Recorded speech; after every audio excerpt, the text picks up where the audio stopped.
Alright guys, welcome back to another one. In today's video, I want to talk about some interesting news that came out of Sony last week. Recently, a publication outlet known as FT sat down with the Sony CEO, Kenichiro Yoshida, to talk about how Sony as of right now are currently going through a multi-billion-dollar phase to produce more original content for the many different avenues of the Sony company, whether it be for films, TV, music, or of course what we're focusing on here is video games. This has apparently been a thing that's been brought up to Sony by Sony investors, that they want more concrete plans on what the company plans to deliver, and that there are higher stakes in the company. Of course, original content drives further investments. This is why when we look at something like Nintendo that have a lot of original IP, investors are generally quite pleased with the company. There was a really interesting remark that was mentioned by the CEO, mentioning here that whether it's for games, films, or anime, we don't have that much IP that we fostered from the beginning. We're lacking the early phase of IP, and that's an issue for us. I thought this was quite the baffling thing to read. PlayStation have a long, extensive, very deep catalog that pertains to a bunch of different genres. Sony kind of have this reputation of creating some really cool franchises and then unfortunately digging them into the dirt. It's very clear that Sony like to create a franchise for a set amount of time and then move on to the next one to adapt to the market. What we saw from the PlayStation 2 into the PlayStation 3 era was those companies making those very familiar games that went hand in hand with the PlayStation 2 brands, like Sucker Punch on Sly, Naughty Dog with Jak and Daxter, and Insomniac on Ratchet & Clank, moved on to other projects for the PlayStation 3 era, with the only game out of that PlayStation 2 era remaining going forward was of course Ratchet & Clank. If I'm being honest though, this is a good move on Sony's behalf. Like looking at Uncharted from Naughty Dog as well as The Last of Us, it's 10 times, if not more, profitable than what they were seeing there with Jak and Daxter and Crash Bandicoot. And it's not like PlayStation are completely lacking first-party original content. The lineup right now for games that are still getting regular installments would be God of War, Horizon, The Last of Us, Ghost of Tsushima, Spider-Man, Ratchet & Clank, Gran Turismo, and of course, the recently released Astro Bot.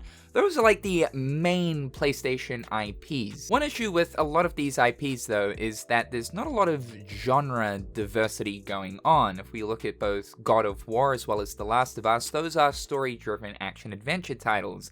Horizon, Ghost of Tsushima, and Spider-Man are all open-world titles. Gran Turismo is Sony's only racing game, and Ratchet & Clank is their only action platformer, still standing after all of this time. With the introduction of Astro Bot, Sony finally have a really tight platform that will no doubt continue to go forward. But there's not a lot of variety when it comes to the genre. What's interesting is Herman Holst recently mentioned that it's really important for PlayStation Studios to develop games in various genres and that the family market is really important. This is interesting considering that the family market is something that Sony haven't really tackled for quite some time. I mean, sure, we had Sackboy's Big Adventure for the launch of PS5.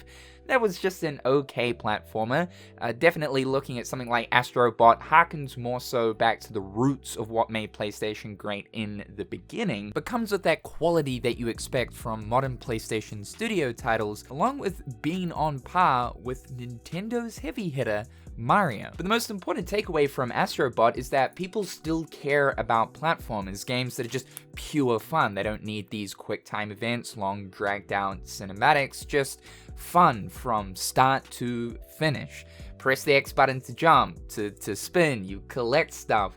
All of that still in 2024 is fun. This is something that Nintendo have stuck by and is a reason as to why Nintendo as a company stands out. Their games very much focus on the fun aspect. I sort of think we're on the brink of a resurgence of the old school PlayStation coming back into effect with the recently cancelled Concord, which was a big first-person shooter live service title from Sony that, of course, took about 8 years to develop, turned into an absolute mess. They cancelled it 2 weeks after release. While in the beginning it seemed like live service games were definitely the wave, I think that is starting to crumble. I think the bubble is starting to burst, especially with the reception of something like Astro Bot. No doubt Sony's focus is going to start to shift, with also the mention of more money going in to original content. When I read though that the CEO is saying that we don't really have many IPs that we fostered from the beginning though, man, I was flabbergasted, because I'm like,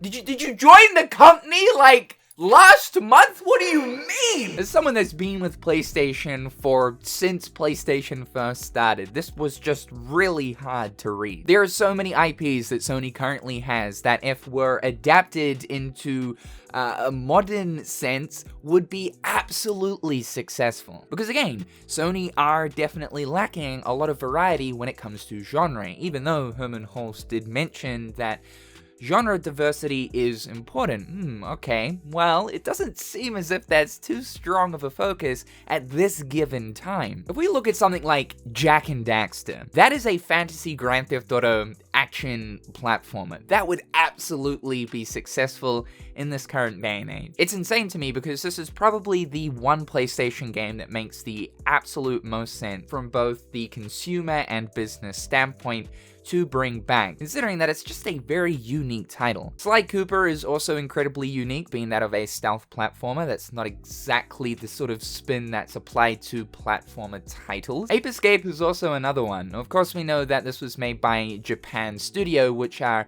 now Team Asobi. A lot of the devs that were a part of Japan Studio, though, have since left. There are a few of the people that were OG originals to Japan Studio that are still in Team Asobi, along with, I think, about 3 or 4 developers that actually worked on Ape Escape that are still part of the dev team. How cool would it be if Team Asobi went between both Astro Bot and Ape Escape, being that Ape Escape is also another really unique platformer. I absolutely adore Infamous, though if I am weighing it up, I actually do prefer Sucker Punch's current focus, Ghost of Tsushima, over this, and I do feel as if something like Spider-Man coming from Insomniac covers the grounds that Infamous sort of stood on. Those two titles are very similar. You're this kind of person with like powers and stuff. Like Spider-Man's pretty much doing the same thing, and no doubt we are going to see the continuation of Ghost of Tsushima. One genre that Sony are very clearly lacking is a shooter title, whether it be a first or third person shooter. Resistance, Killzone, and SOCOM are all shooters, which are first party IPs to that of Sony. Guerrilla Games are obviously hard at work on Horizon, so to see a new Killzone is probably asking a bit too much. But Sony desperately need to do something with the shooter genre as a whole,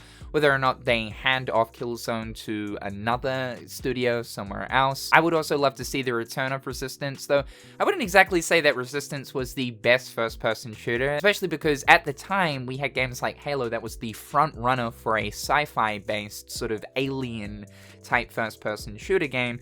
Sort of made Resistance look not as good in comparison, but they're still fantastic games, and games that are a part of Insomniac's catalog that I cherish a lot. Twisted Metal and MotorStorm are two fantastic racing games that put a really cool spin on the racing genre. And like I mentioned, the only racing title that Sony kind of have at the moment is Gran Turismo. There's been word that apparently Twisted Metal is looking to make a return, so that would be super cool, but MotorStorm, man, is insane, super cinematic. It's a very like kind of Sony-esque, over the top, heaps of stuff going on type racing game. It was a really cool demonstration of the power of the PlayStation 3 at the time when it launched as a launch title. Another thing that Sony are lacking too is an RPG, a first-party RPG.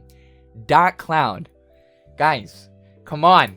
You gotta do something with Dark Cloud, man! We need Dark Cloud 3! I'm a massive Dark Cloud fan. It was one of the very first PlayStation 2 games I ever played. So good, it's got a lot of potential. It's a dungeon crawler, and yeah, going back to the games now is a little bit hard because it has kind of aged a bit with the combat system. There was this really cool city builder aspects that was on top of the dungeon crawling and the RPG goodness. It's just a really unique title, and it would be great to see Sony use this as a first-party RPG. The point I'm trying to make here, though, is there's just a lot to the PlayStation catalog, a lot of potential that could be revitalized in this current day and age, especially with modern technology. To see a modern Jak and Daxter game, especially, is a dream of mine, albeit a pipe dream.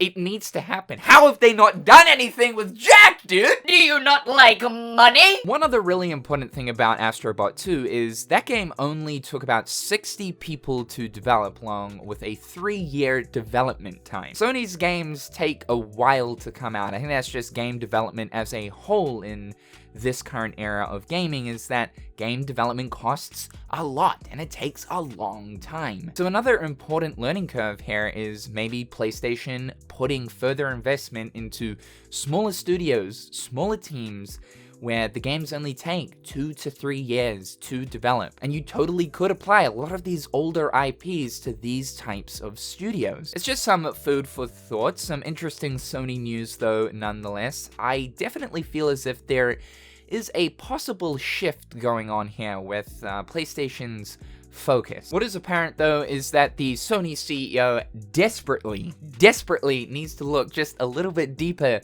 into the catalog that they have backed behind them, because there's a lot of untapped potential just sitting and rotting. Do something with it. However, guys, thank you so much for tuning in. I'd love to know your thoughts and opinions towards this. Be sure to subscribe to the channel to keep up with everything that's going on here. Check out my other garbage social media platforms. A big thank you to my turkey-tastic patron. I hope you're all having a fantastic day, and we'll talk real soon.